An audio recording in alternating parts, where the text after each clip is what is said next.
তোমাদের কাছে দিয়ে দিয়েছি পরীক্ষা স্বরূপ।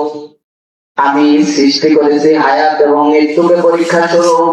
দেখি তোমাদের মধ্যে কে কত সুন্দর আমল নিয়ে আমি আসতে পারে। আল্লাহ তাআলা কারো চেহারার দিকেও তাকান না। ইন্নাল্লাহা লা ইয়ানজুরু ইলা সুওয়ারিকুম ওয়া ইলা আমওয়ালিকুম।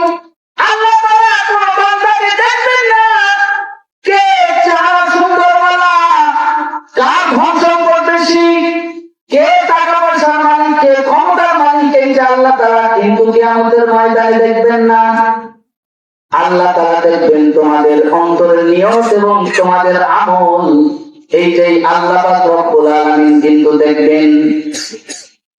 তো কবরের ভয় আল্লাহ রাসূল করেছেন, কবরের ভয়ে আল্লাহ রাসূল কেঁদেছেন, কবরের ভয়ে জাহান্নামের ভয়ে হযরত আবু বকর কেঁদেছেন, কবরের ভয়ে হযরত উসমান রাদিয়াল্লাহু তাআলা আনহু কেঁদেছেন, কবরের ভয়ে হযরত আলী রাদিয়াল্লাহু তাআলা আনহু কেঁদেছেন, হযরত উসমান রাদিয়াল্লাহু তাআলা আনহু ইদা ওয়াকাফা আলা কবরিন বাকা, যখন তিনি কবরের মধ্যে কারো জন্য দোয়া করার জন্য আসতেন, কবরের সামনে দাঁড়াইতেন, দাঁড়ানোর সঙ্গে সঙ্গে সে কান্না করতেন, এমন কান্না হাত্তা ইয়াবুল্লা লিহিয়াতুহু, তার দাড়ি মুবারক ভিজে যাইত।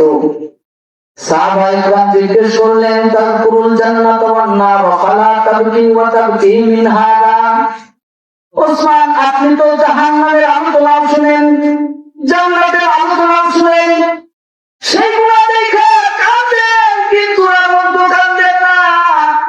হযরত ওসমান রাদিয়াল্লাহু তাআলা আনহু বলেন, আমি আল্লাহর রাসূল থেকে শুনেছি, ক্বালা রাসূলুল্লাহ সাল্লাল্লাহু আলাইহি ওয়াসাল্লাম, আমি আল্লাহর রাসূল সাল্লাল্লাহু আলাইহি ওয়াসাল্লাম থেকে শুনেছি, ইন্নাল কবরা আউয়াল মানজিলিন মিন মানাজিলিল আখিরাহ, এই যে কবর, এইটা কিন্তু আখিরাতের সর্বপ্রথম ঘাঁটি। এইখান থেকে যদি কেউ মুক্তি পেয়ে যায়, তাহলে তার পরবর্তী হিসাবগুলো, পরবর্তী মানজিলগুলো সহজ হয়ে যায়। এইখান থেকে যদি কেউ রক্ষা না পায়, তাহলে তার পরবর্তী সময়েও তার হিসাব তার জন্য কঠিন হয়ে যায়। আল্লাহ রাসূল সাল্লাল্লাহু আলাইহি ওয়াসাল্লাম বলেন, আল্লাহ রাসূল সাল্লাল্লাহু আলাইহি ওয়াসাল্লাম বলেন, এমন কঠিন শাস্তি, কঠিন আযাব, এইটা আমি আল্লাহ রাসূল দেখি নাই, যেটা কবরের আযাব থেকে আমি কঠিন দেখেছি, এমন কোন আযাব আমি আল্লাহ রাসূল দেখি নাই।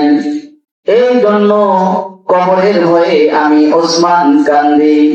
হযরত আবু বকর কেঁদেছে, হযরত ওমর কেঁদেছে,